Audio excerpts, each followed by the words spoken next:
L'objectif premier des exploitations, c'était vraiment le valoriser en tant qu'engrais sur les cultures.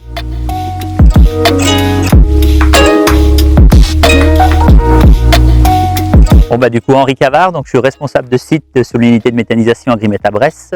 Donc une unité de méthanisation collective qui regroupe 6 exploitations agricoles. Les 6 exploitations agricoles sont principalement en polyculture élevage, laitier, un petit peu d'allaitant, et on a une exploitation qui est en engraissement de porc. Sur l'unité, on traite principalement des effluents d'élevage.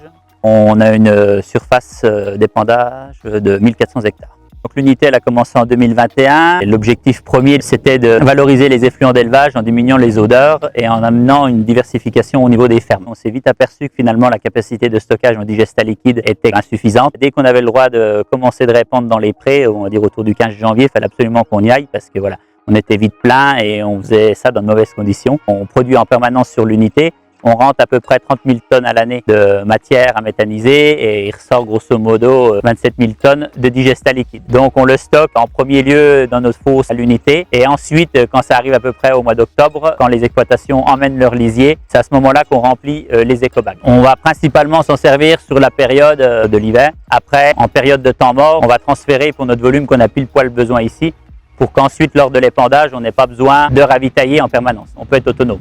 Les emplacements étaient choisis de manière stratégique, donc on cherchait à faire ça sur un terrain d'une exploitation. Un endroit avec suffisamment de terrain autour pour pouvoir faire de l'épandage correspondait à peu près à 2500 m3 qu'on allait utiliser dans l'année, c'est ce qu'on a mis là. Et pas trop loin des exploitations pour justement faire un aller en lisier et un retour en digestat.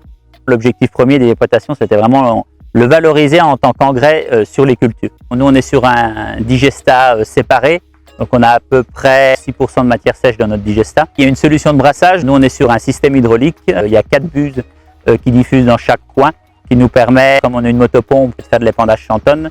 Donc on pompe le digestat au milieu de la poche et ensuite on le renvoie dans un des coins pour faire un brassage en continu. On ne voit pas de croûte qui apparaît, rien du tout avec ce système de brassage. On les brasse une bonne fois avant d'épandre et après c'est parti. On a fini vraiment à s'orienter sur la baronne parce que c'était vraiment pour nous, le seul système qui nous permettait d'avoir une double rétention avec plus facilement une gestion des eaux. Les 2500 m3, grosso modo, on les tient sur 25 mètres carrés. Donc voilà, ça permettait d'avoir une emprise au sol assez restreinte. La baronne est venue donc au niveau commercial, technique, jusqu'à la pose, en sachant que pour faire la pose, voilà, ils nous demandent quand même d'avoir 12-15 personnes pour mettre la bâche. Ça demande grosso modo une journée et demie par fosse pour la poser. C'est une chose qui se fait très bien. Le plus important finalement, c'est de vraiment la mettre à un point stratégique, qu'on puisse l'utiliser en permanence et finalement le volume, pour moi ça sert à rien d'en faire une énorme, vaut mieux peut-être en faire 2-3 plus petites à des points vraiment stratégiques pour permettre un bon épandage et une bonne logistique par la suite.